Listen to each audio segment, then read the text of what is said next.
Hi guys, this is Rada and I'm here today with another video. Today we're going to talk about how you can improve your English accent or your English pronunciation following a certain set of rules that can help you get there.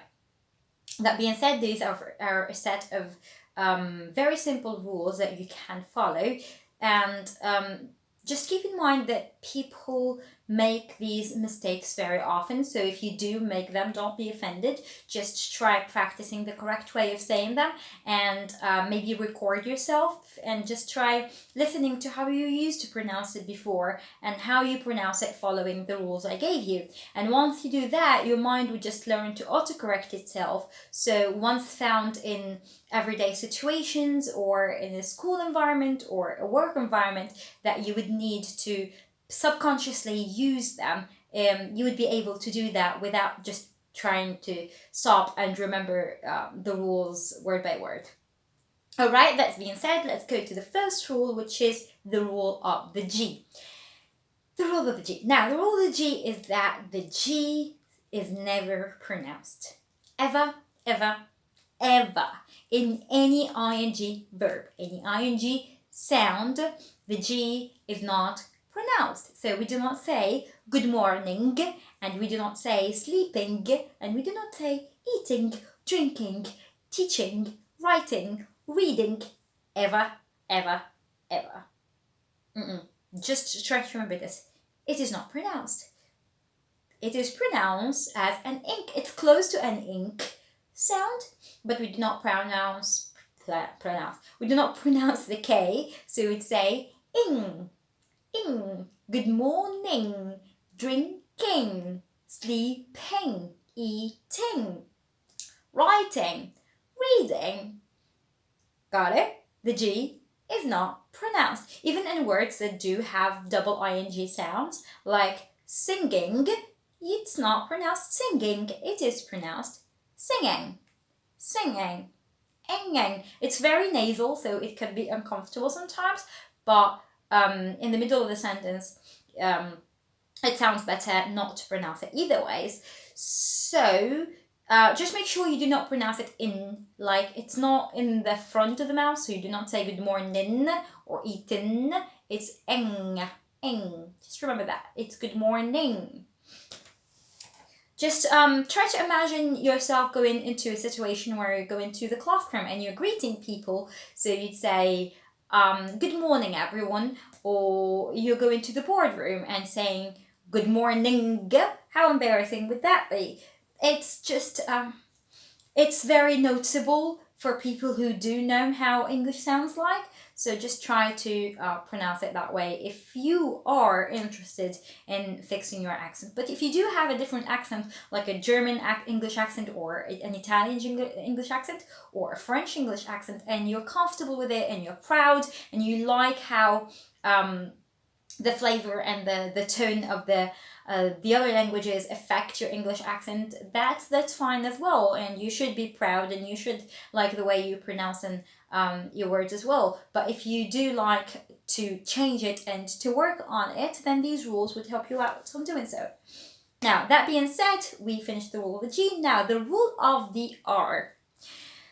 The R. Now, these are basic rules, like I said, but they make the whole difference in the entire wild world. Yes, they do. Why?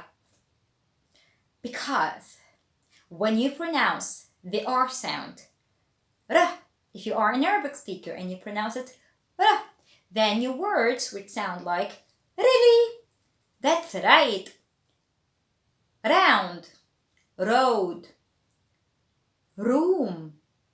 Again, it's not a R sound, and it's definitely not emphasized, so it's not R sound. It's not really, and it's not round. Got that?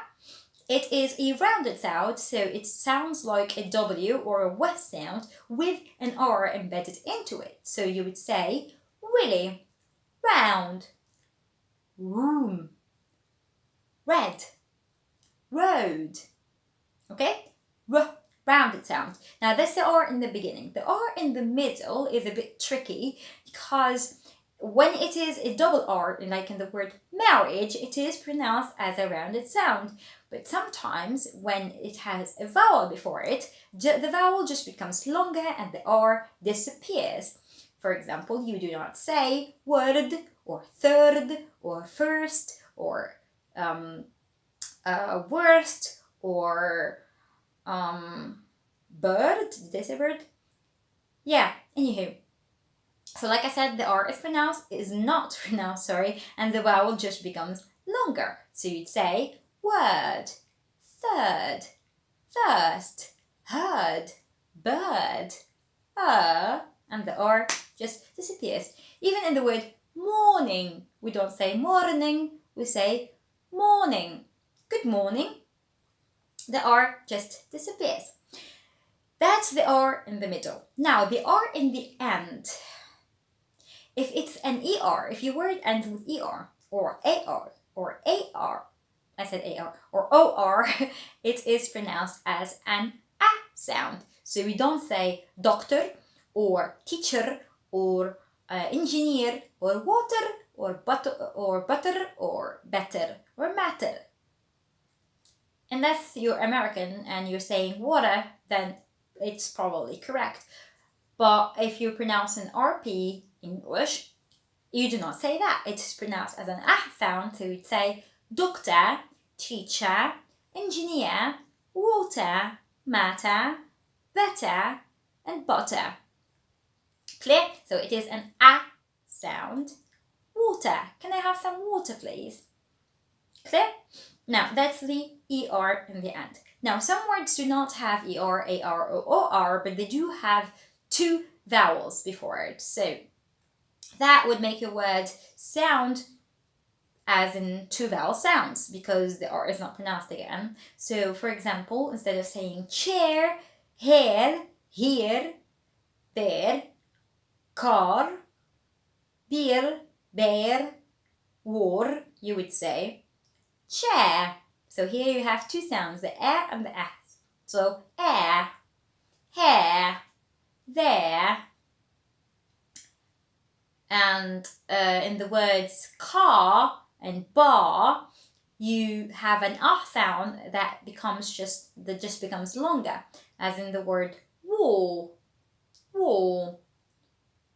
And we said hair, there, chair, wall, bear, dare. How dare you? Yeah, that's the R in the end. So again, it's an ah sound, except if there are two vowels, then the vowels get linked together and it becomes a two vowel sound. Now, that being said, we have the rule of the R and the rule of the G done. Practice them, practice them, practice them all the time. So you wouldn't say water and butter, and you'd sound weird. The next rule, which is a very important one as well, is the rule of the T. Now again, if you are an Arabic speaker and you pronounce the T as a T sound, so you'd say time and take and tell and to and turn, you are pronouncing it wrong because it is a T sound. T. It's not a T, it's a T sound. So you would say time. It's like a ch sound, but just toned down a little bit. So you'd say town, tame, time, to, turn, tell, take. Again, t sound. Now that's the T in the beginning. The T in the middle is a bit tricky and more confusing, but I'll break it down to you into three different accents. So if you are pronouncing the T in an Australian accent, you are definitely emphasizing on the T. So every word is pronounced with the T and emphasized. You would say water, bottle, better, matter, doctor. Okay? The T is pronounced. Now, if you are pronouncing the word with a British accent, the T is not pronounced, but be careful with this one. It's not, the T does not just disappear. It is pronounced just with the glottal sound, which is the glottal sound. So instead of saying water, you would say water, water, better, bottle. Can I have a bottle of water, please? Okay, but it's not dok a. So you have to be careful. It's not a glottal in every word. Just try to choose which words to pronounce a glottal and which words you don't, because if you do pronounce a glottal in each word, it would sound very robotic and you're just in every word. Okay, yeah, but you do say completely, absolutely, unfortunately, and again better, matter, and butter. This is a very simple one, except I've noticed with my students and everything, when they try to pronounce a glottal sound, they either don't pronounce it, so they would say wa, wa. It's not wa, it's wa, ah. So remember to stop and pronounce the sound. Again, this needs practice, so record yourself and practice it until you get it right. Now that's the T with the British pronunciation. And it is the same even in the end with some words, especially if you're saying, what is it? Then you would say, what is it? What is it? Okay? Now, the T with the American pronunciation is even more confusing because it just changes. It transforms with, like Americans do. It becomes an R sound. It's more of a D sound, but once you pronounce it very often, it just turns into an R sound. So instead of saying water, you'd say water, bottle, matter, better. Can I have a bottle of water, please? What's the matter with you? And are you feeling better now? Better. It's like going to becomes gonna, and want to becomes wanna, and got to becomes gotta. So here in got to, the T does actually become gotta. In other words, it just changes into N or into N again, and wanna and gonna. Alright, so again, for the T, 3 different pronunciations. The R in the American accent, the glottal in the British accent, and the strong T sound in the Australian accent. And remember, in the beginning, it is always pronounced. Now, that being said, I just gave you the G, the R, and the T rule, which are the most important ones. We do have some other rules to follow, but they're not as strong and they don't make such a huge difference in the language, but you do still need to research them and learn them as well, because they do affect the way you pronounce your English. But these are the most commonly misused ones that you need to focus on. So just to give you a hint on the other rules, there is the rule of the L, which is a dark L. Again, it's not pronounced, and the vowel before it just becomes longer. Like in the word talk and walk, you do not say talk and walk, you say walk and talk. I'm going for a walk. Would you like to talk sometimes? Again, the L is not pronounced. It is the same for the words should, could, and would. You don't say should and could and would. Should, could, and would. Alright, so that's for the dark L. And the rule of this, well, there are some silent letters in English, like the T in the word listen and often. We don't say listen and often. I'm sure you know that. If you don't, make sure you research silent letters.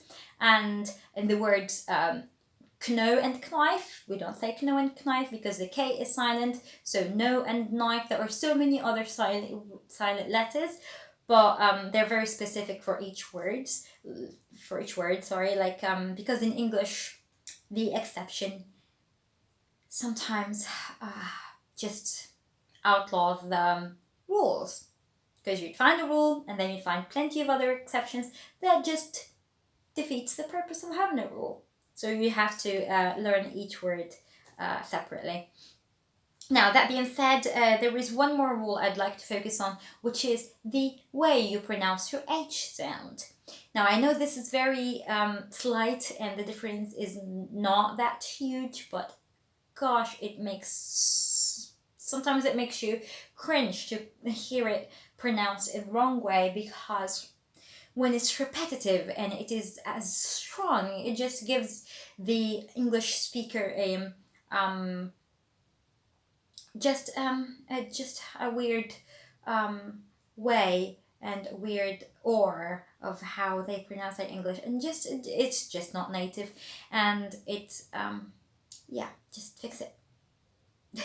Yeah, sorry. Sometimes just students and people frustrate you because they don't want to correct themselves, or they just refuse to acknowledge that they are pronouncing it in the wrong way, especially if that mistake is very common. So if you are one of those people and you want to fix yourself, please follow these rules. And if you don't, then it's up to you, but just don't pretend like you're pronouncing it correctly, because you're not. Now, I don't mean to be very harsh, but going back to the rule, the rule of the H is that you do not pronounce it as a H sound, especially if you are an Arabic speaker and you're saying it hello, or you're saying it hospital, and you're saying it hungry, and you're saying it who are you. It's not the right way of pronouncing it. So it's, again, if you know Arabic, then you'd know the sound h and the sound ha ha. So it's not hello and it's not hello. It's somewhere in between. So it's very delicate, and it's not.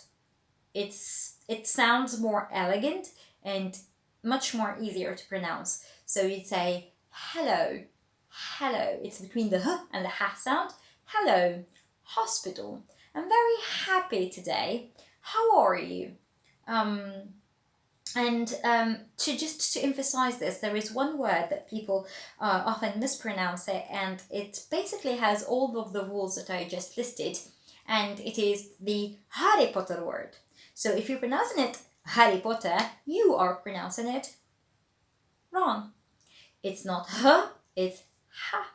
It's not r, it's r. It's not pa, it's p, because it's a plosive sound. And it's not t, it's t. And it's not it's a. So following these rules, you would pronounce this word like this: Harry Potter. Harry Potter.